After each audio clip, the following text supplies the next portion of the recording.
Hi and welcome, Mark Homer here. Now, this morning it was announced that Carillion was going to go into liquidation.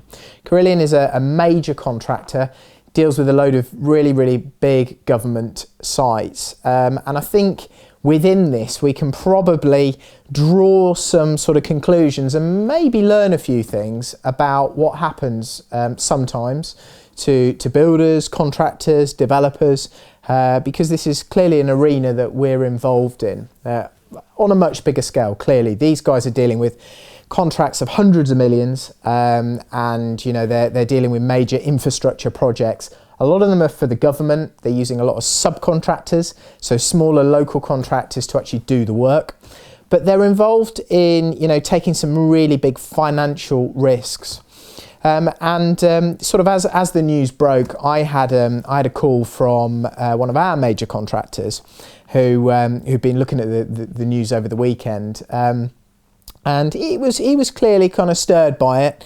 I think he's over the years he's seen many people around him go a similar way, builders, and he was quite concerned about some big projects that we've got coming up, and immediately sort of said, well, I want to split some of the bigger projects that we've got into stages, and I want to contract for a stage, and then we'll talk about the next stage afterwards. Now, I said to him immediately that I didn't think that was a bad idea, and the reason for that was because I think if you can limit your financial exposure in a couple of ways. If you've got a reasonably big site and you split it into, say, 3 or 4 parts, you can reduce the contract value and only commit to do a certain amount of works, therefore only have to sell a certain amount of houses or flats before, within that sort of contract phase. And then, if the market falls off a cliff, or maybe you can't do the sales or something like that,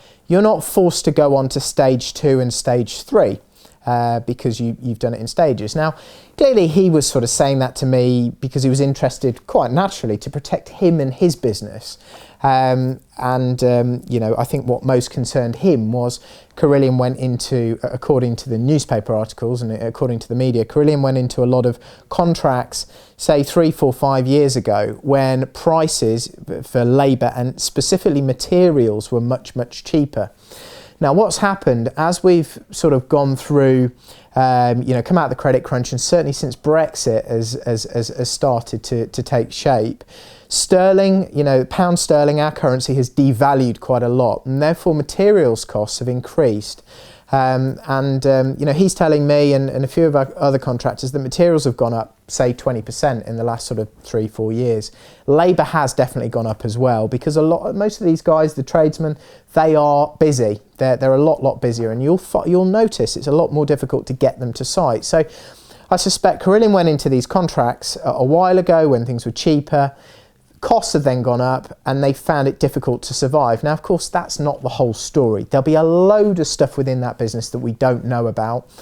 There's a big pension liability, which lots of these big sort of, large-scale companies have got. Certainly, they've got legacy, old school problems from when sort of pension returns were much higher. And there'll be a load of other stuff as well. They've probably stripped dividends out at a too high a rate. They haven't kept enough cash in the business. As they're listed, shareholders will have been really interested in getting money out and getting returns out, and they haven't necessarily, I wasn't there, but I imagine they haven't necessarily had the same sort of long-term sort of mentality to running their business as, say, a private company with owners there who've got a 30-year vision may have. So we have to take all that into account, but it is a salutary lesson that sort of entering into big contracts where you're tied down it can be risky for builders, but as a developer and as sort of property investors as we are,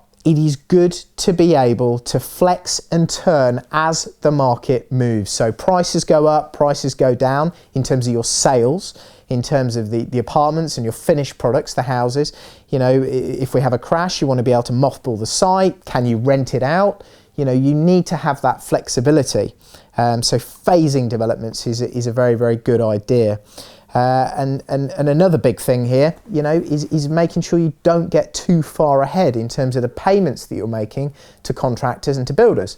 And this is something I'm constantly like this with a couple of our contractors. You know, they're sort of trying to get ahead, and that's clearly for their cash flow, and I don't blame them for it. But the reality is, you know, by whatever margin you are ahead on works completed, or materials on site and works completed, you are to some level at risk. Now clearly if the builder went bust mid-job and it was a good sized job, you'd still have to get someone else in, and they'd probably charge more because they wouldn't know where, you know, they'd have to start again on a lot of stuff and they wouldn't know what to do. So, you know, you'd still, if they went bust, have a financial sort of hit, but it will be more controlled if you're not getting too far ahead. Now I'm not saying I don't ever get ahead, because I am ahead on some contracts, because, you know, that's how certainly one of our contractors likes to work, and his prices are good and he's very innovative, but we're often like that because you know, he's trying to manage his cash flow. So just always have these things in mind. There's no sort of definite right and wrong. You know, it's a balance between what they can do for you and what they're going to charge you, and sort of, you know, where you are on your project. Longevity is important. I like to have a relationship, a very long relationship, and a sort of personal relationship with the guys that work with us. I like to think that even if they went bust, they'd probably just continue, set up again and continue and finish the job in a new company, and I'd just continue to pay them. I suspect that's what would end up happening, but it's not always their choice when they go bust. In fact, most of the time it isn't. It's because another client hasn't paid them, as is going to happen with Carillion now.